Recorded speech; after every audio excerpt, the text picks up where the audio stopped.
Fact number 1. వర్షం పడినప్పుడు మట్టి వాసన రావడానికి కారణం మట్టిలోని ఒక రసాయనమైన జియోస్మిన్ మరియు బ్యాక్టీరియా. వర్షం పడే ముందు లేదా పడినప్పుడు భూమిలో ఉండే బ్యాక్టీరియా జియోస్మిన్ అనే రసాయనాన్ని విడుదల చేస్తాయి.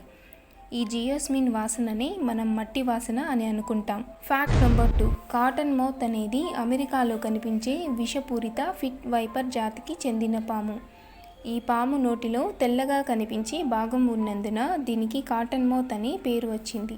Fact number 3. మేల్ ఫ్రిగేట్ పక్షులు ఎర్రటి గొంతు లాంటి పౌచులను కలిగి ఉంటాయి. ఇవి గాలి పీల్చుకొని ఎర్రటి బుడగలను చేసి ఆడపక్షులను ఆకర్షిస్తాయి. Fact number 4. యాంటిలోప్లకు చక్కటి కంటి చూపు ఉంటుంది. దూరంగా ఉన్న ప్రిడేటర్స్ని గమనించగలవు. యాంటిలోప్లు సాధారణంగా గుంపులుగా జీవిస్తాయి.